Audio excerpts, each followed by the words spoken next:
everybody. Today we are going to have a debate about neurodiversity. My name is Rebecca Docksteader, and I live in the Alexandria, Virginia area. My name is Libny Lopez, and I live in Sarasota, Florida. My name is Roge Taylor, and I live in Montgomery, Alabama. Hi, I'm Vanessa Velasco. I'm from California. And I'm Whitney White, and I live in Dayton, Ohio. So neurodiversity, what is it? Neurodiversity is a popular term that's used to describe differences in the way people's brains work. The idea is that there's a correct way for the brain to work. Instead, it's a wide range of ways that people perceive and respond to the world, and these differences are to be embraced and encouraged. So the neurodiversity movement begins. The concept of neurodiversity has its roots in the disability rights movement of the 20th century. In the 1970s, disability activists began to challenge the medical model of disability, which viewed disability as a medical problem that needed to be fixed. Instead, they argued that disability should be viewed as a natural variation in human experience. This shift in thinking led to the emergence of the social model of disability, which views disability as a result of the interaction between an individual's impairment and their environment. So the neurodiversity movement aims to embrace differences in individuals. They recognize the brain differences are normal and should be valued and respected, just like any other human variation. The movement is inclusive. It advocates for the full inclusion of neurodivergent individuals in an aspect of society, including education, employment, and social settings. Self-determination and autonomy is also a part of the neurodiversity movement, which supports the rights of neurodivergent individuals to make their own choices and to lead lives that are fulfilling to them rather than being forced to conforming to neurotypical standards. It also advocates for disability rights. The movement often intersects with broader disability rights movements, emphasizing the societal barriers and lack of accommodation are significant issues that need to be addressed to allow neurodivergent individuals to thrive. It also challenges the medical model that defines neurological differences solely in the terms of deficits and disorders, and it advocates for the social model that focuses on systematic barriers and the need for accommodations. So just a brief timeline of the neurodiversity movement. In 1993, Jim Sinclair gave a speech titled, Don't Mourn for Us. This speech urged people to not pity their children with disabilities, but to accept them for who they are. 1998, Harvey Bloom published the book Neurodiversity. This is the first time the term was used in literature. In 1999, Judy Singer publishes her master's titled Odd People In and coined the term neurodiversity. Ms. Singer is also often credited as the founder of the movement. In 2005, Suzanne Antoinetta published a book on neurodiversity titled A Mind Apart, Travels in a Neurodiverse World. And in 2015, Steve Silberman published the book Neurotribes, The Legacy of Autism and the Future of Neurodiversity. This spread the framework of the neurodiversity and to a broader audience. So next we're gonna have point 1. This is emotional regulation versus behavior management. Pro will be Rebecca and con will be Libny.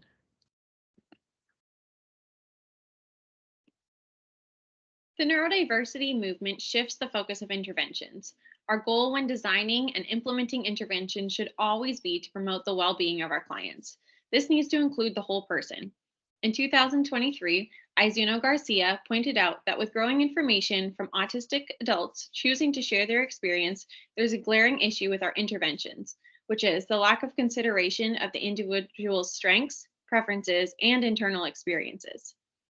The functional needs of clients include acts of daily living and skills that allow independence, but none of this is truly sustainable without the foundation of emotional regulation. The neurodiversity movement has also shifted our view of challenging behaviors. Challenging behaviors, just like any other behavior, serve an important function for that individual. Self-injurious behaviors may be a sign of more negative emotional state, and restricted and repetitive behaviors like hand flapping are often used to manage anxiety. In fact, in 2021, Gonzalez and colleagues found that when autistic people have a better capacity to regulate their emotions, they engage in lower rates of SIB. They also found that having emotional regulation skills was linked to the ability to perform adaptive behaviors. Our interventions should focus more on providing coping strategies rather than forcing suppression. There are many great tools at our disposal, such as the zones of regulation, for teaching individuals to identify and manage how they feel. The zones of regulation provide language for identifying how one feels, which should be part of functional communication training in our interventions. We can teach problem solving and shift our focus from the symptoms, which often present as challenging behaviors, and instead focus on the root of these issues and promote the emotional well-being of our clients.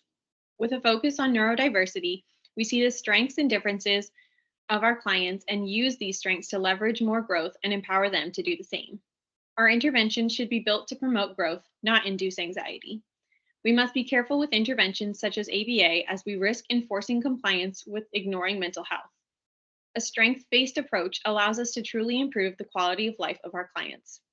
Some ethical codes to consider are 2.09, involving clients and stakeholders, 2.14, selecting, designing, and implementing behavior change interventions, 2.15, minimizing risk of behavior change interventions, and 3.01, responsibility to clients.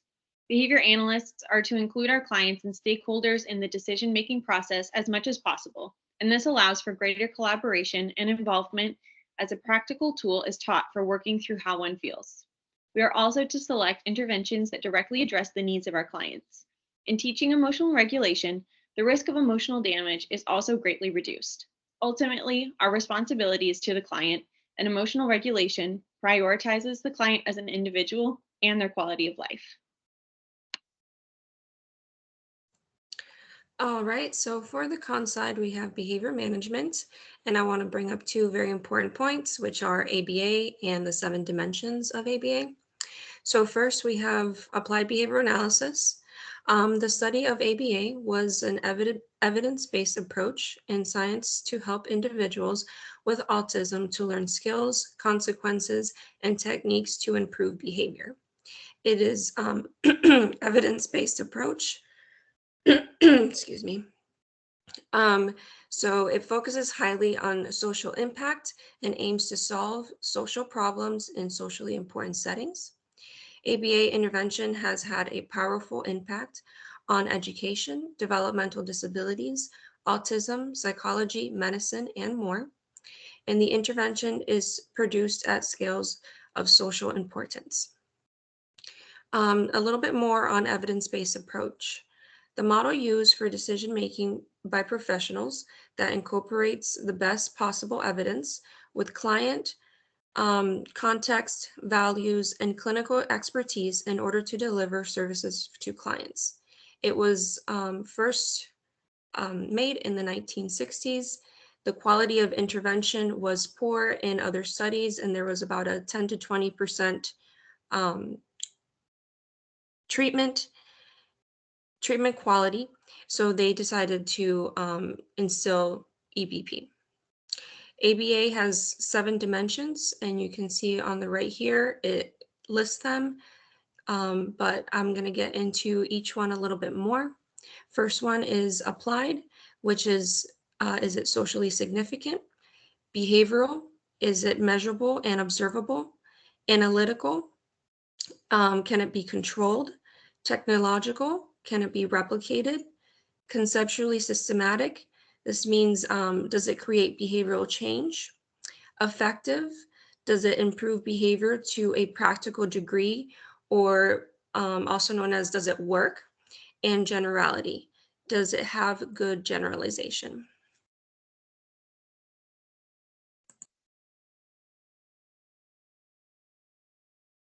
Next, we're going to go over disordered versus different.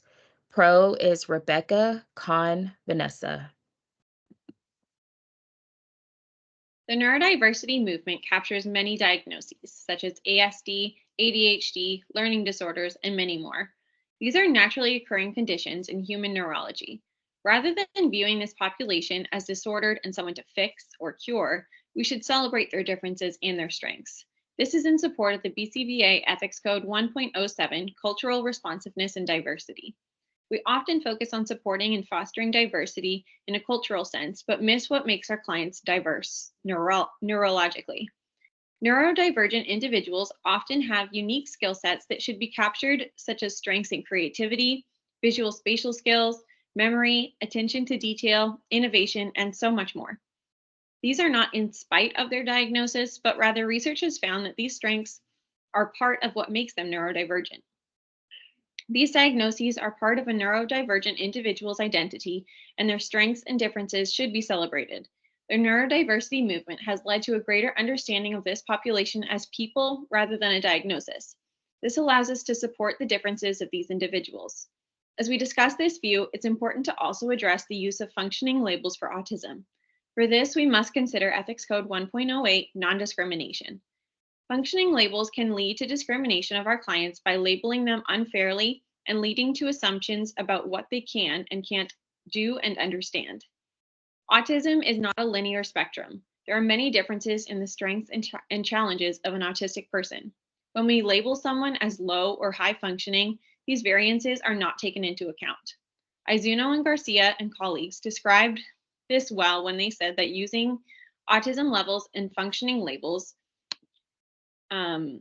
diminishes the strengths, abilities, and capacities of those who may appear more neurodivergent, while also disregarding the real challenges and barriers of autistic people who may have learned to camouflage their social and behavioral differences in order to survive their environments. These labels also serve as a barrier to families by promoting the stigma and hindering acceptance. Acceptance from families improves parenting competence and a greater effort to facilitate social opportunities with family and community. This view is especially important when coming from those providing evaluations and delivering diagnoses. There are environmental adjustments that can and should be made when possible to facilitate an environment that is more accepting and welcoming to the differences of neurodivergent individuals. By supporting neurodiversity and viewing conditions such as autism as differences rather than disorders, we help decrease anxiety for the individuals and their families. The BCBA Ethics Code 3.01 states that it's our responsibility is to our clients. This means supporting them as individuals and protecting their well-being. It's not our responsibility to force them into a mold.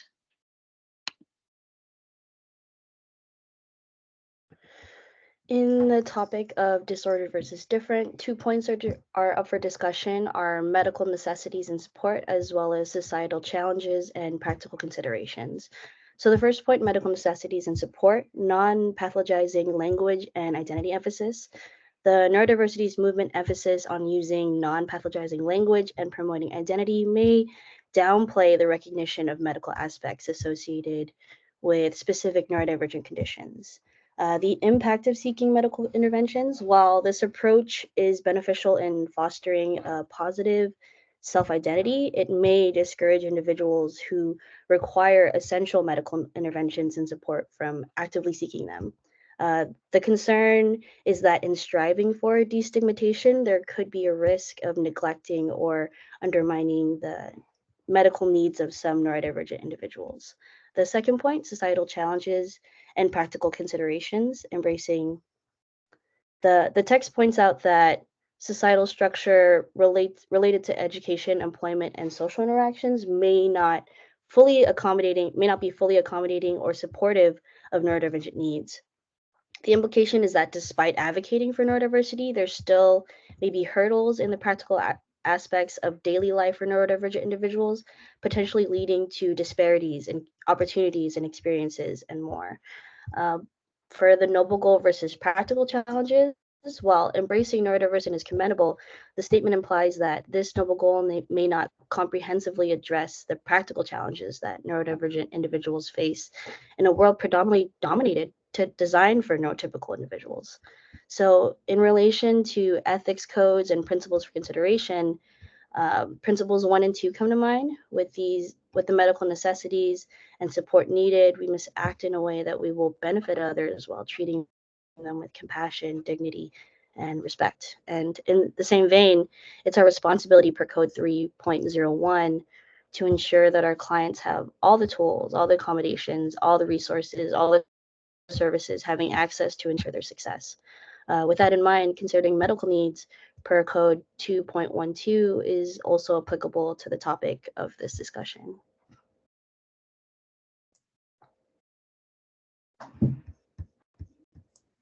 Next, we will talk about socially acceptable behaviors.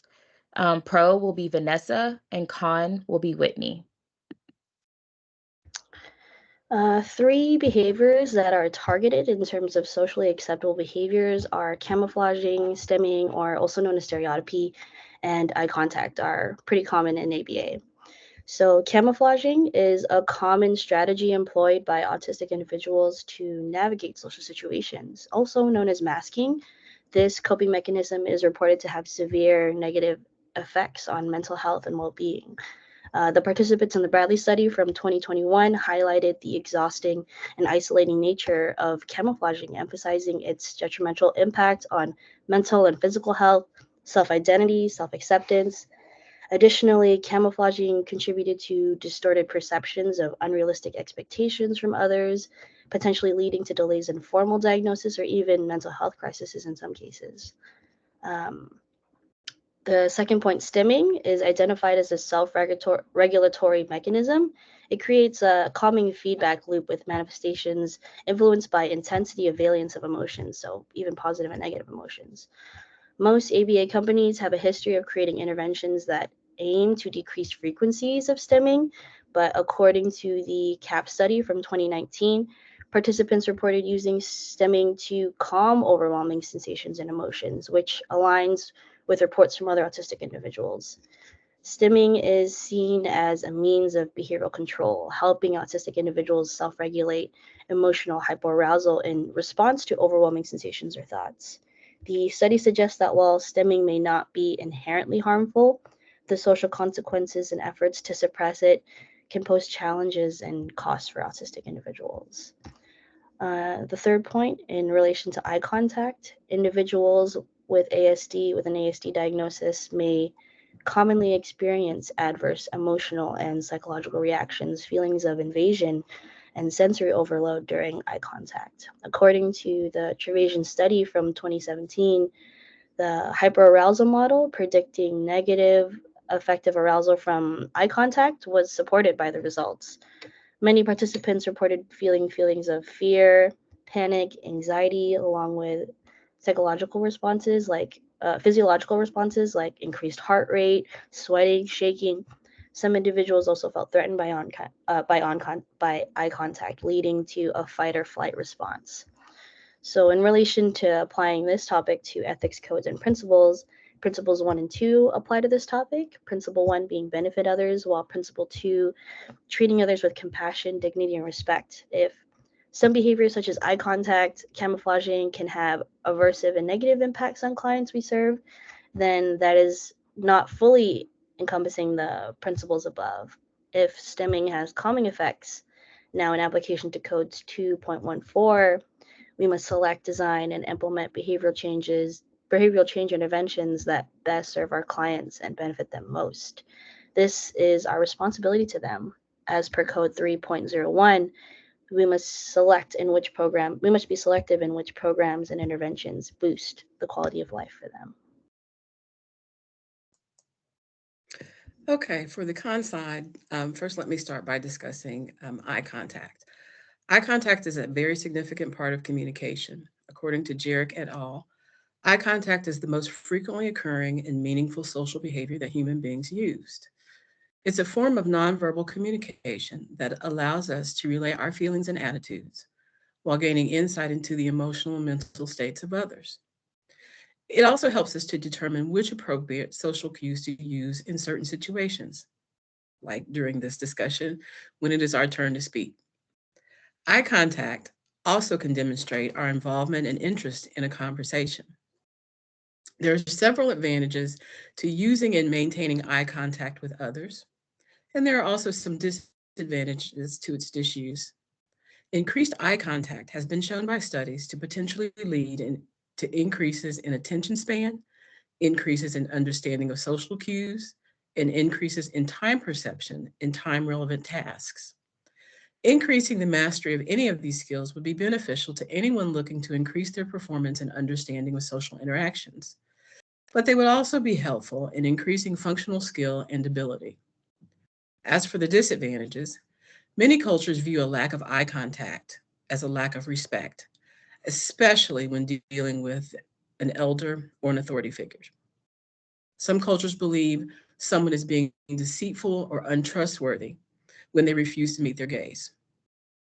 Even in this culture, how many times has one of our parents asked us to tell the truth and to look them in the eye while doing so? Other authority figures, especially those in criminal justice or law enforcement, associate a lack of eye contact with rebellion, aggression, or suspicion. In a lot of police trainings, they are taught that a person that is refusing or cannot make eye contact is possibly hiding something or planning to act in a harmful or aggressive manner towards them. Secondly, I'm going to move on to masking and camouflaging. This has the potential to allow subjects to conform to and abide by societal rules and standards. It allows them to function, quote unquote, normally in society.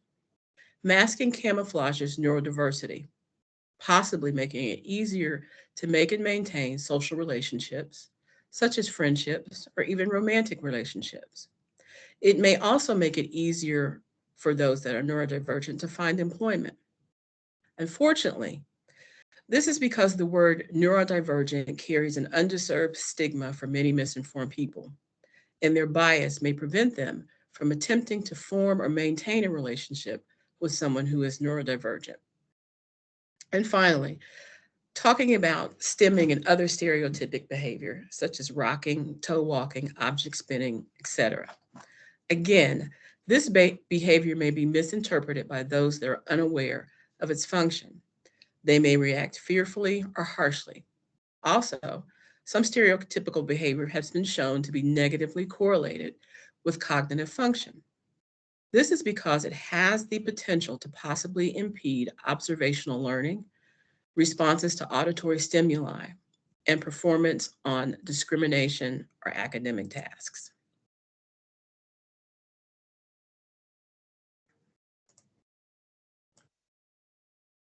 Okay, next, we are going to go over point number 4, neurodiverse versus neurotypical. Pro is Roge and con is Whitney. So key aspects of neurodiversity. Neurodiversity has many key beneficial aspects. The broad spectrum. Neurodiversity encompasses a wide range of neurological conditions such as ADHD, autism, and dyslexia.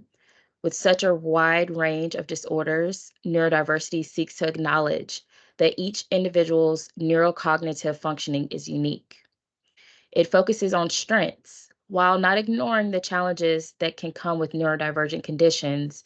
The neurodiversity perspective emphasizes the unique strengths and perspectives that neurodivergent individuals can bring to the table.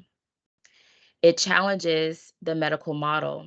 Neurodiversity challenges the traditional medical model of neurological conditions, which often focuses on pathology and deficits. Instead, it promotes a social model that recognizes the societal barriers that hinder the full participation of neurodivergent individuals.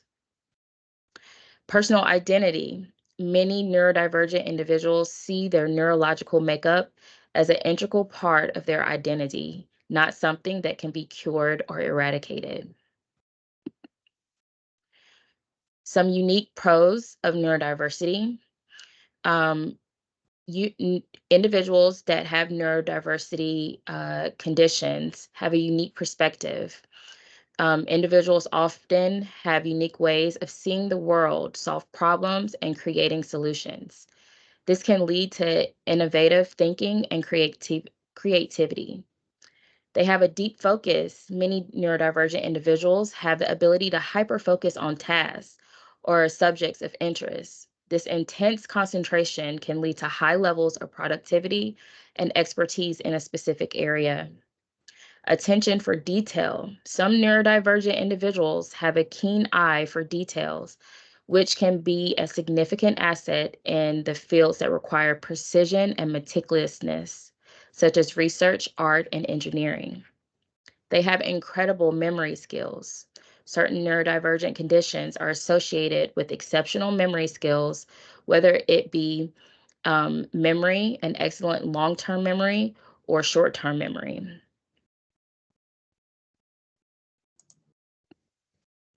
Okay, for the con side, neurodiversity is often incorrectly viewed as a personality trait or a cultural identity. This is often due to a lack of information and understanding about what the term neurodiversity actually means. And some of the terminology used by the neurodiversity movement may have contributed to this. Many people believe that it just means someone thinks differently, or that it refers to the natural variance of knowledge and abilities people of different cultures, backgrounds, and experience may possess.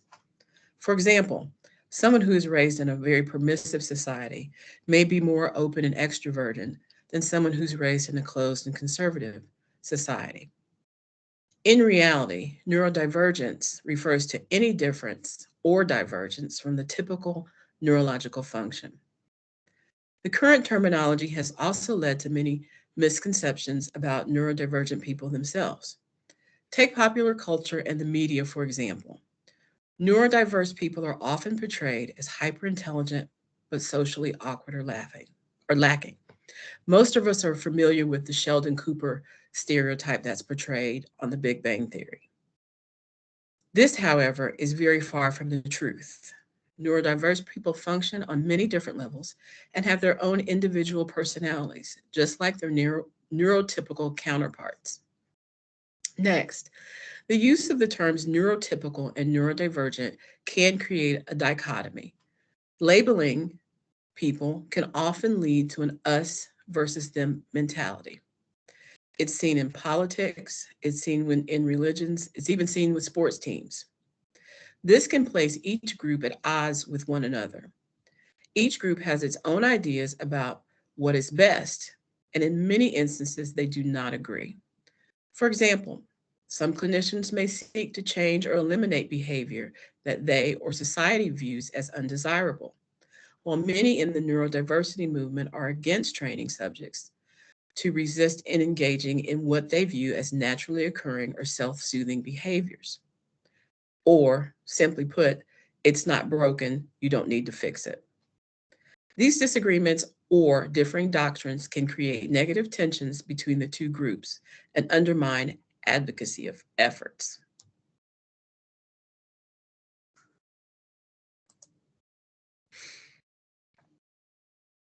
The next section will be a Q&A section, and Libny will be discussing.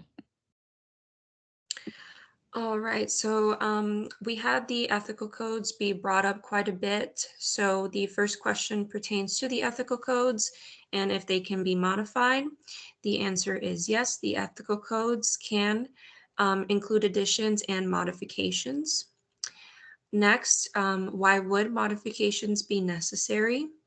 So modifications to the ethics codes would be necessary due to new and emerging research. As more information becomes available, adjustments and additions can be made. And lastly, how long has ABA been around? This also came up quite a bit during the presentation. ABA first developed in the 1960s, and of course, even in modern day, it is still developing and changing.